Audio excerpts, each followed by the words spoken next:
everyone, it's Jean, making it easy. If you're like me and love Snowglobe cards but are rather daunted by the high cost of the dies to make them, then this video might help you, as I've worked out a way to do it cheaply and effectively, I hope. In this part of the tutorial, part 1, I'm going to show you how to make the basic frame that you can install the decorative part of your snow globe into.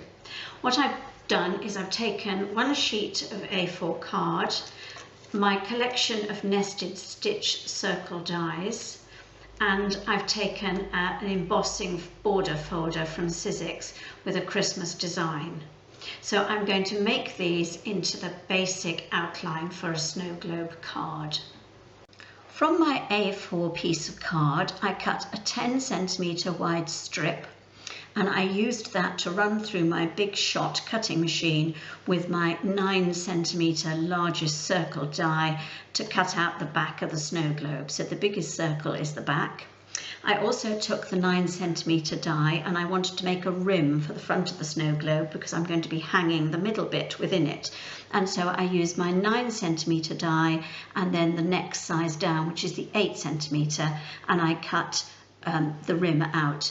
Now, because my hands are weak, I only use 160 grams per square metre card. So in order to make it strong enough, I've cut out a second rim and I will stick the two together to make one solid piece. Now that obviously has left me with the middle bits from the die cut, and I've got the two circles which I'm going to be using to make the base of the snow globe. I've also cut out from card a strip that is 10 centimetres long by 4 centimetres wide, and I've scored it at centimetre intervals, so 1 centimetre intervals, so I've got 10 folds potentially. And this will make the base plate for my snow globe that I will use Concertina style and show you later. I've also got this tiny bit of card here which is just over 1 centimetre wide and it's 2 centimetres long, and I've scored it in the middle, and that'll fold the hanging for my globe and join the two halves together. And then finally I've got this very small piece of paper, and it's definitely paper, not card, that again is 4 centimetres long by less than 1 centimetre wide, and I've scored that at centimetre intervals, and I'll show you how I use that later too. The next thing to do is to make the base of the snow globe, and to do that I get first of all a piece of scrap paper that just acts as a shim, and then I take one of those smaller inner circles that I'd saved and I take the big cutter and I just position it on to make a nice crescent shape, and this will form the cradle to hold the actual snow globe when it's assembled. And once again I am going to run it through my Big Shot.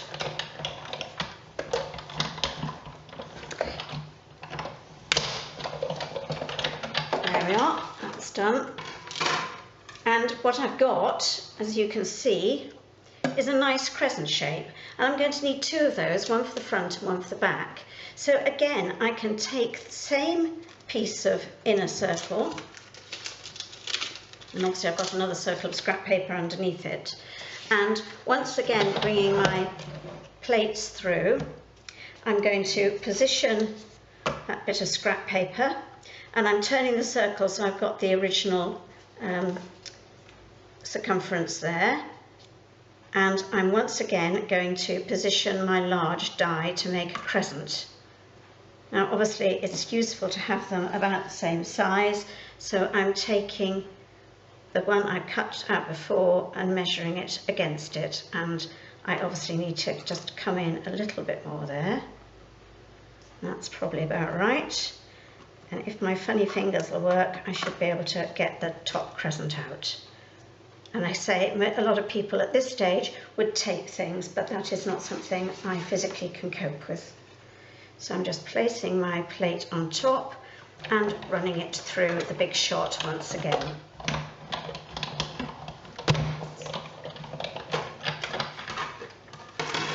Once again, I've got a very nice crescent shape. So I've got my two crescents, which are the same size, and they will work front and back. Now, the next thing to do is to make the actual bases that those cradles will stand on.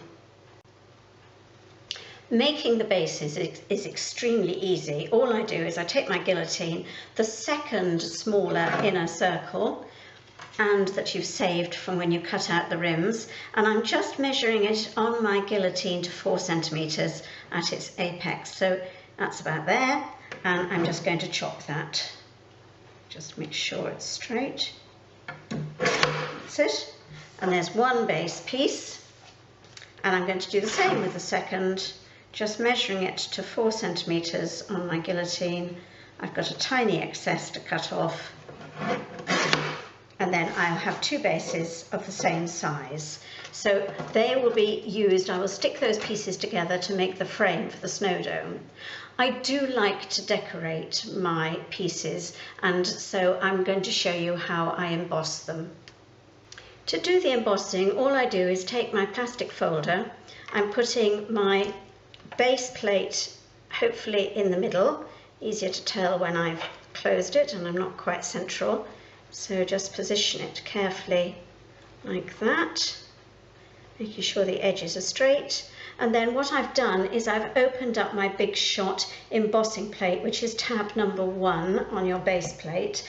I've put my cutting plate on, then the plastic folder with the cutout card inside, and then I'm going to put the top cutting plate on, and I'm just rolling it through the sizzix again.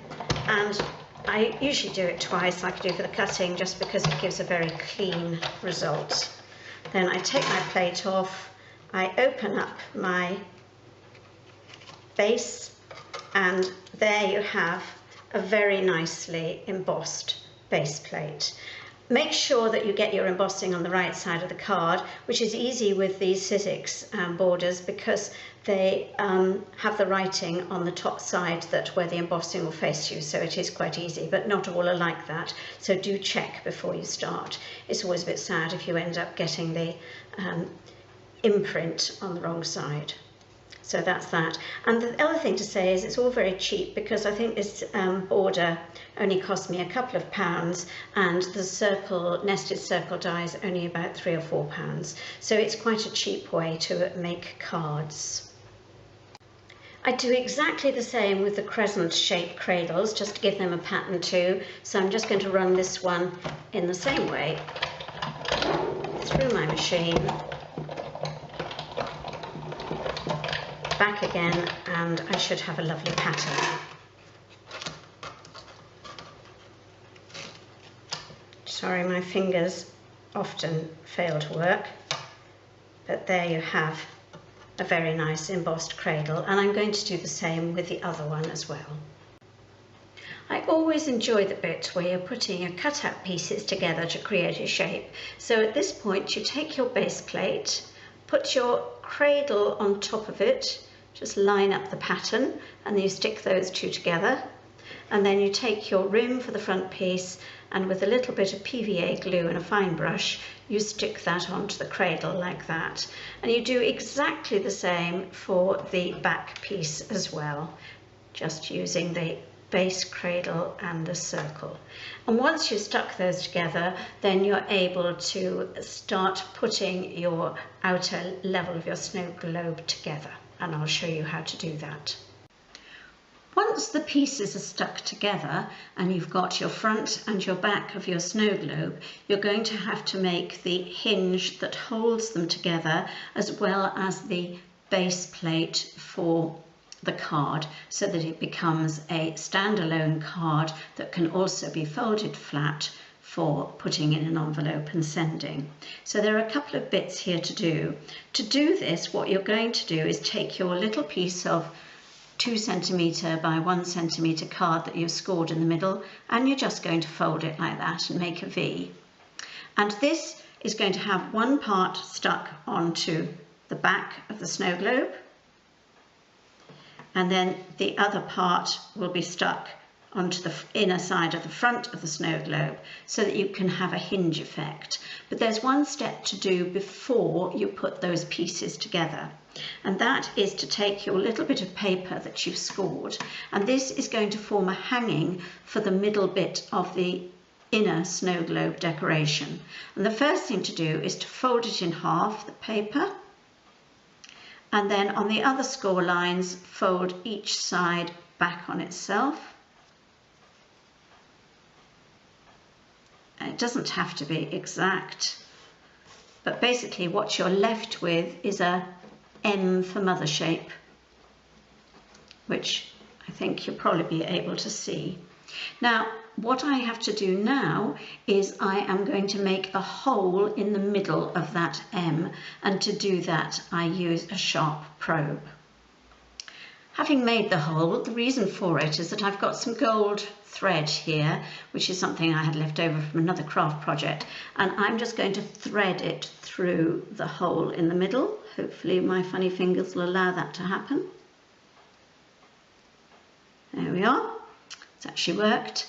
And now the next bit is to enclose that gold thread, because I'm going to be hanging the inner part of my snow globe from it. So I'll just stick that in place and show you the end result. Taking a tiny bit of PVA glue on my little brush, I'm now just going to stick the inner bits of my M, trying to make sure that I don't encase the outer bits as well, because I don't want them stuck at the moment. I just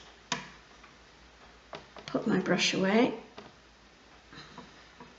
So I am just enclosing that bit of gold thread.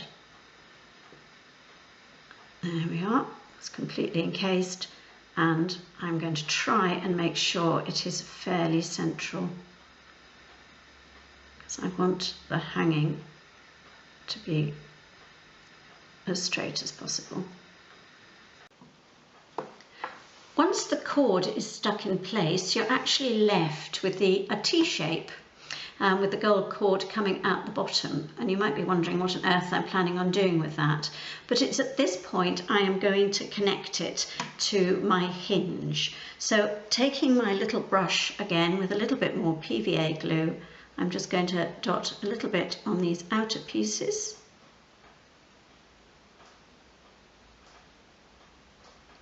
There we are. And I'm going to stick them into the apex of my piece of V-shaped card, pushing it as far as you can up into the apex and getting those sides really stuck. And don't worry if you've got any excess width or length, you can always trim it off afterwards. The important thing is to make sure that the central part is free, because it is from that you're going to be suspending your inner dome. Obviously the gold cord at this stage is vastly longer than it'll be eventually, but it's always much better to have something too long than too short. So I have it long to start off with, and we'll trim it when I get to that stage. So there you have my hinge, which I'm going to be connecting to the cards to bring them together, with the gold cord dangling down. So I'll just show you how to fix that in a moment. Now that it's dry, I've put a little bit more PVA glue on the edge of one of the flaps on the outside of the card, and I'm going to stick it inside the top of the back piece of my snow globe, which I suspect probably isn't quite so straight, so I'm going to turn it round and just make sure that it is central and vertical. So there we are, that's stuck together nicely. Once you've stuck and dried the back part of the hinge on the snow globe card, you then fix the front bit. And here's one that I prepared earlier, and the glue has dried, so it can now stand up quite successfully.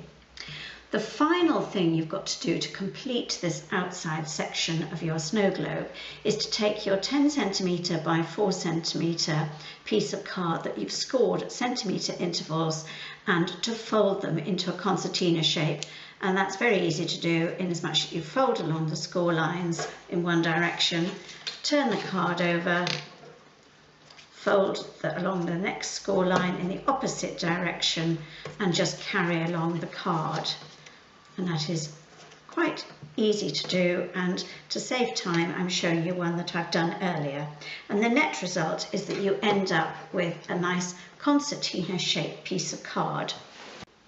Of course, ultimately, you're going to be putting the snow globe fully together with its middle decoration, and I would suggest that this base plate goes on absolutely last, but I'll demonstrate how it works, even though I won't be sticking it until the middle is done. So I put the card at the back of the concertina, and I put the front in about having two apexes in between, just to give a nice spread. And as you'll see, there's a little bit of extra concertina card at the front, and that's because it gives me scope to add extra decoration to make that card a bit more special. I'll show you in the next video, part 2, how I go about making the major central decoration. But if you've enjoyed watching or you want a little bit more detail, then feel free to visit my website and my blog, where I go into the making in detail. I also thought at this point I would show you a little bit of what I have done with my basic snow globe frame.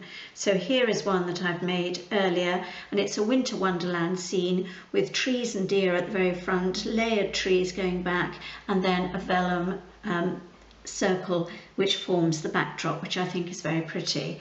With the solid back, it means that you've got a very nice area to write your greetings on to your loved ones.